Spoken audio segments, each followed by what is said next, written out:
So, on behalf of the Inner Club of Coventry, I'd like to welcome Rotarian. Now, do you like it, Rod? How do you like your name? Well, everybody calls me Rod because my name is Roderick. Yes.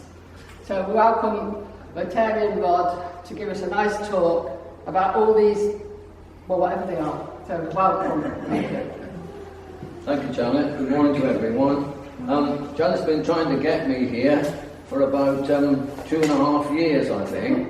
And what I'm going to try and do this morning is talk to you about pharmacy for the last 65 years.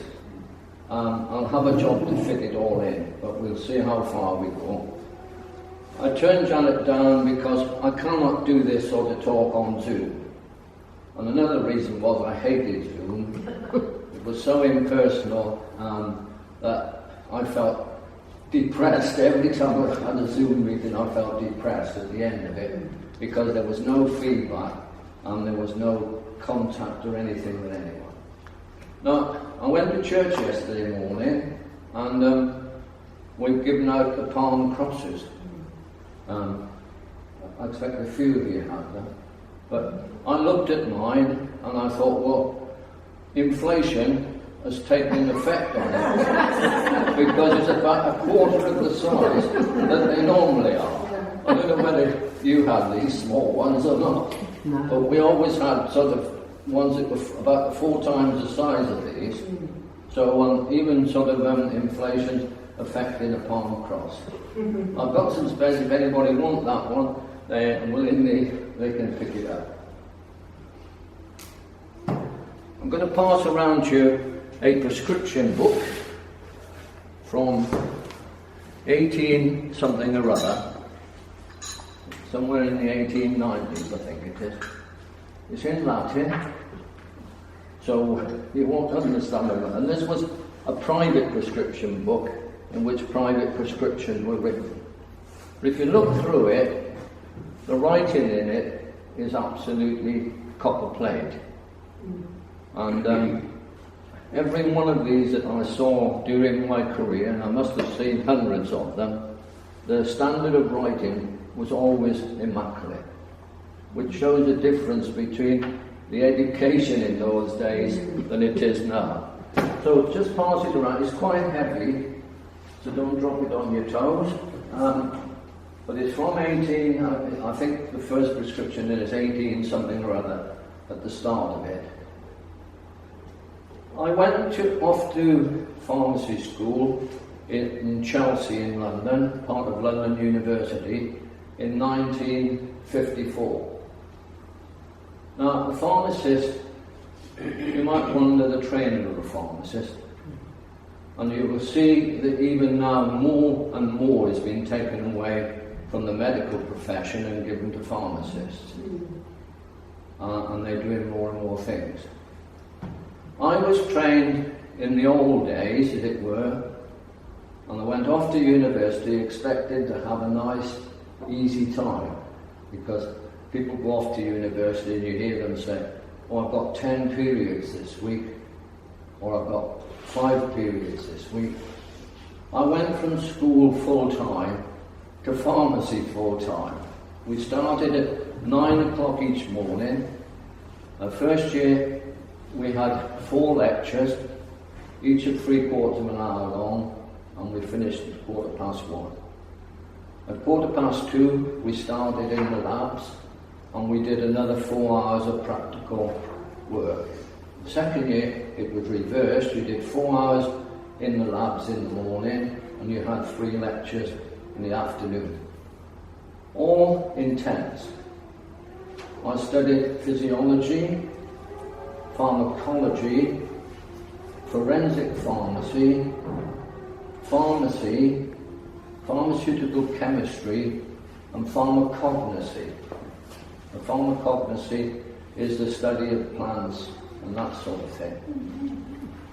And we were fortunate enough that the Chelsea, where the Chelsea Flower Show now, there was a big herbal garden, part of the Chelsea Flower Show, and we were taken down there once a month and shown all the things like belladonna and all those sort of plants. So there were 6 main subjects, all intensely with a lot of learning in them. Did 3 years of that to get a degree, then an extra exam in forensic pharmacy, which is the laws of pharmacy, which I had to go down to Brighton Polytechnic to sit that. And then I did a year's practical postgrad work. The first pharmacy I went into with Boots in London was Buckingham Palace Road.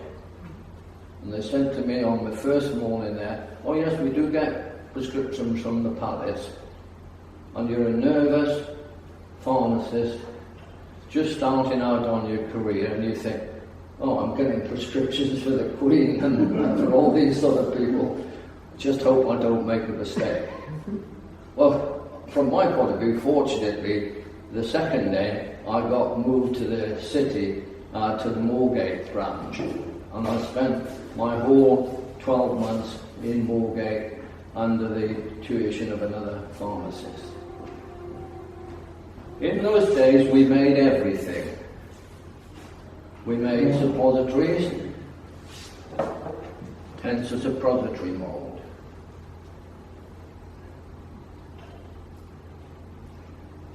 Now when we were at college, most suppositories are either glycerin based or cocoa butter.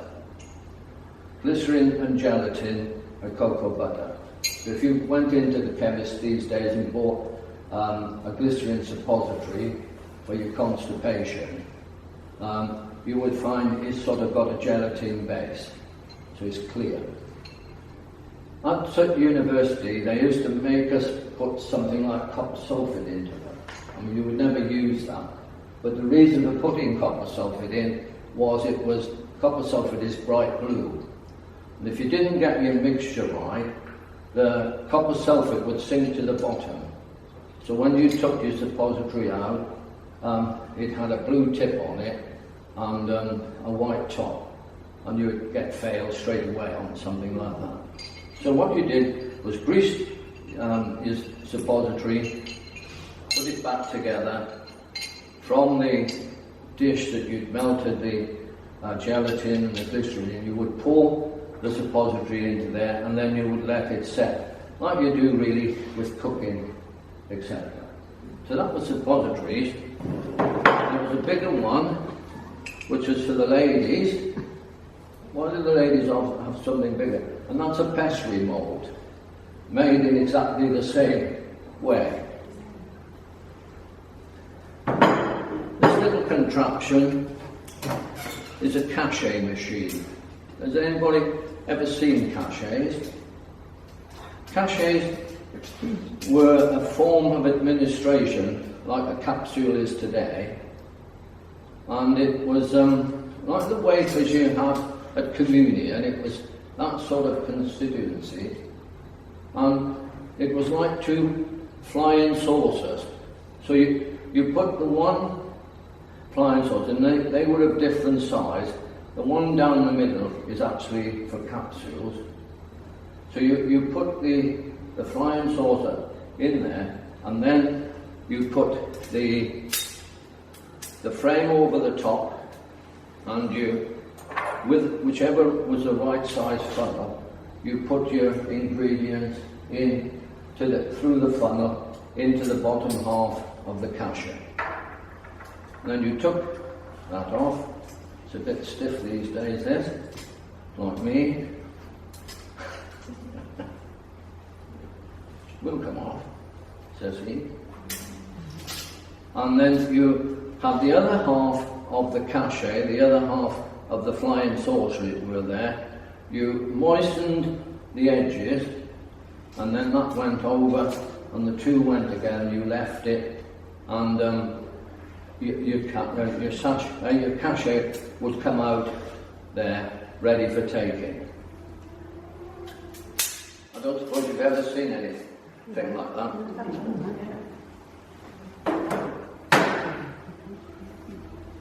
Here is the top half of a pill maker. Now I did have the bottom half at one time, but I had it stolen when I went to Covington to give a talk to a group of people there. It was a big group of about 100 people, and I lost quite a few things that evening. So the bottom half had a contraption on it such as that, and it had a flat piece like your cooking board at home. So to make pills,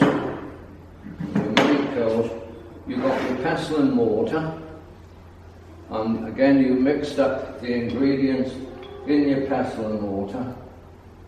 So if you were making something like, say, rhubarb pills, you put all your ingredients in there and you mixed it up and you made it into a soft mould, like the consistency of plasticine. And then you rolled it out on the flat board that was part of the machine. And if you wanted sort of 14 pills, you sort of rolled it out until you sort of covered 14 of the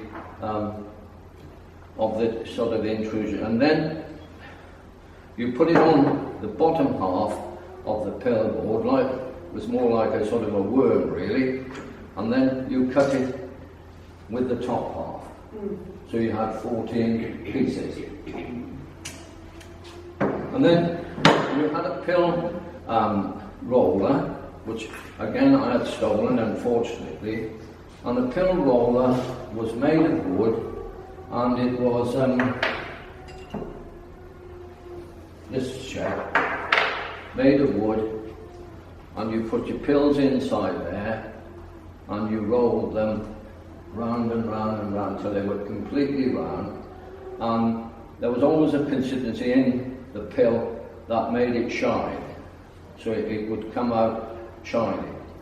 And you could actually, and I did actually make, once I started working in the City of London, I made gold-plated and silver-plated pills.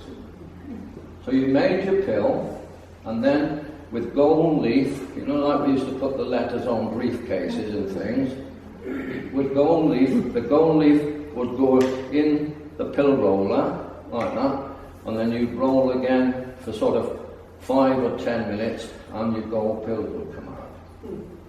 And they'd go into the bottle, you'd go out to the customer, and you'd say to them, well, you've got 30 gold pills there, that's £150.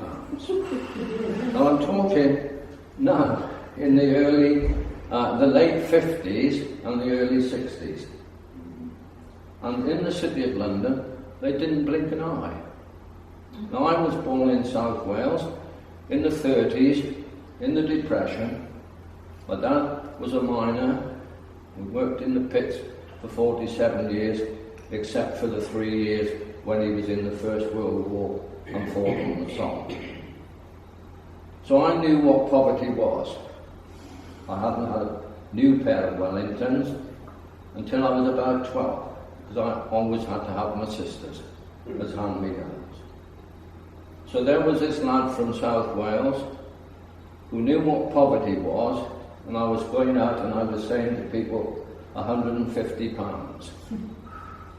It was a shock to me, but it didn't seem to be a shock to them.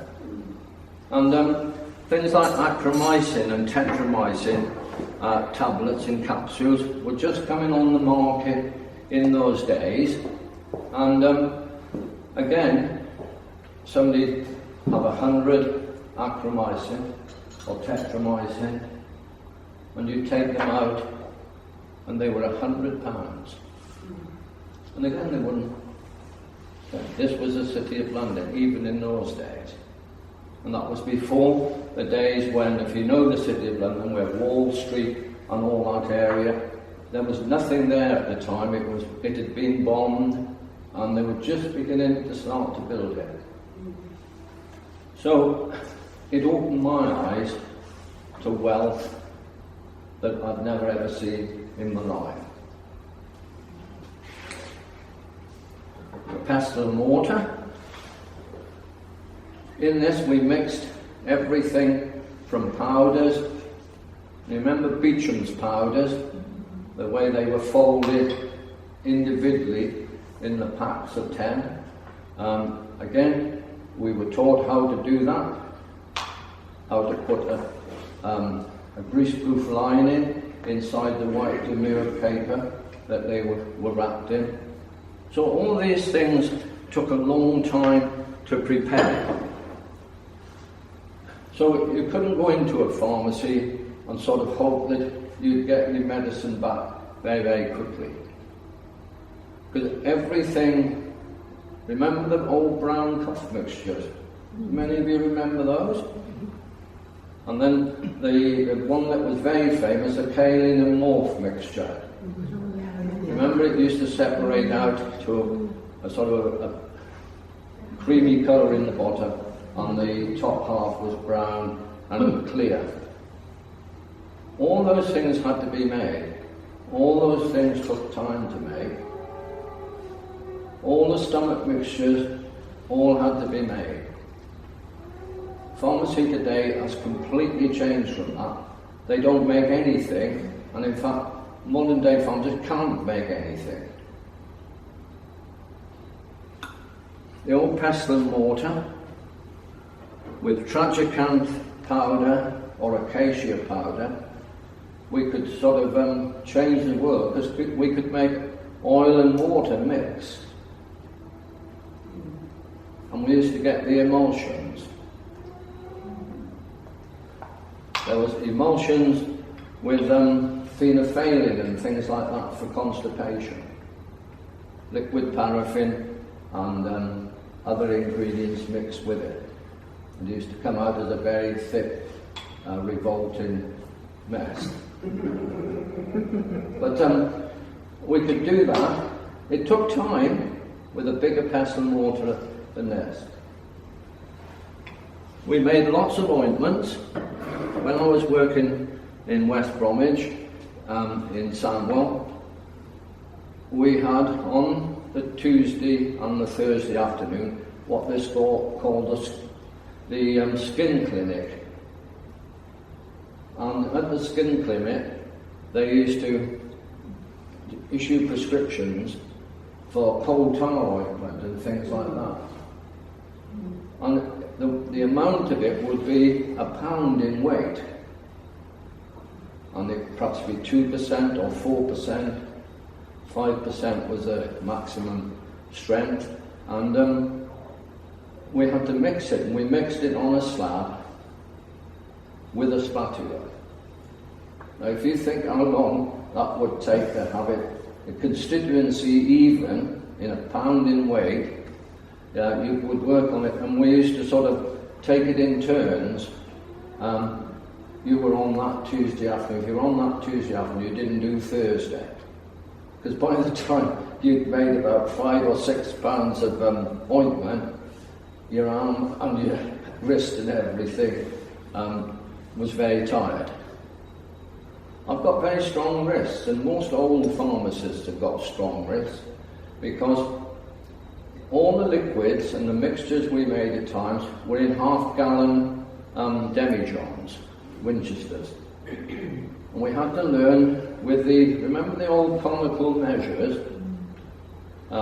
We had to learn to be able to hold it up with the one hand so that it was level with your eye, and then pick up this half-gallon Winchester in the other hand and pour it until it came up to the 8 fluid ounces or the 10 fluid ounce. You saw the meniscus level with your eye, and that was the right measure to do it.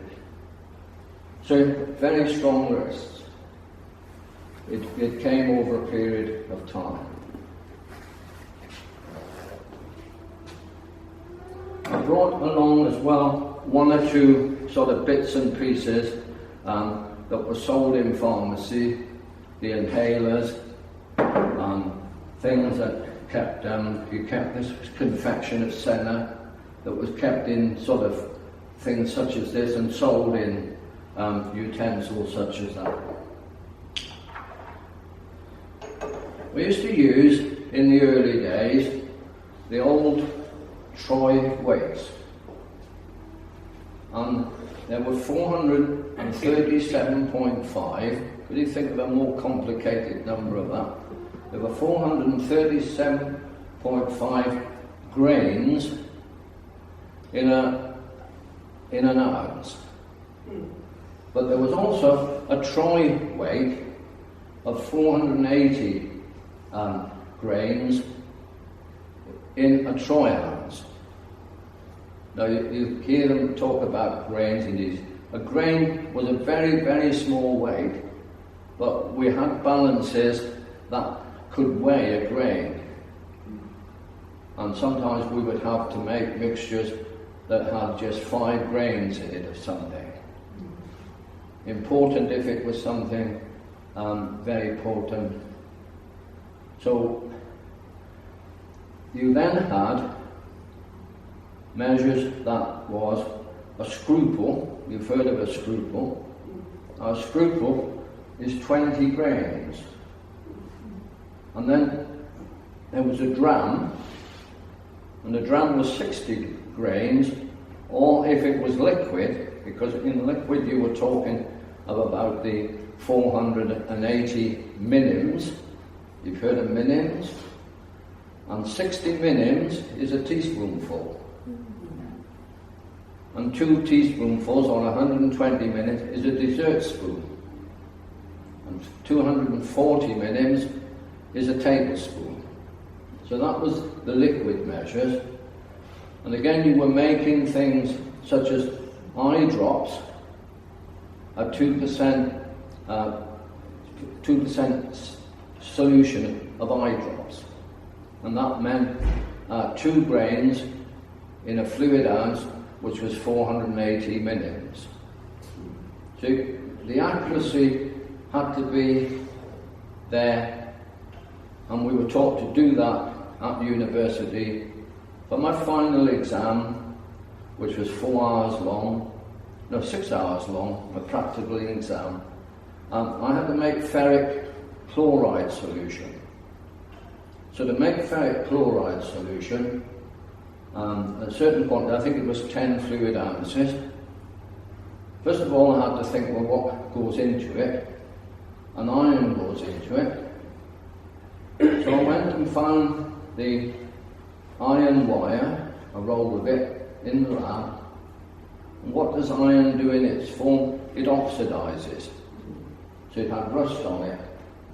So before I could start to make my suit, I had to get some emery cloth and clean all the rust off it, so it had no rust on it whatsoever, and then cut it up into small pieces about that big, and dissolve it in hydrochloric acid. There was no such thing in my days as health and safety. So you see children now in labs with big spectacles on and everything, protecting their things, and if they're going by the Bunsen burner, they've got something protecting their hands and this. We would use a pipette. Do you remember what pipettes were? And how did we get the liquid into the pipette? We sucked it up, didn't we? We sucked it up. These days they have a piece of tubing on the top of it and a thing, and they suck it up in that way. We sucked it up in our mouths. And what did we suck up? Hydrochloric acid, sulfuric acid, nitrous acid. So to make my ferric chloride solution, I had to have full strength hydrochloric acid. So I sucked it up in my mouth. You didn't think anything of it. But I mean, if you sucked it up too much, you'd have it in your mouth. So you did have to be careful. But that's how things have changed. And I dissolved that iron wire up in hydrochloric acid. So, I mean, accurate amounts. And then it dissolved, and then I filtered it, and it went into a 10 fluid ounce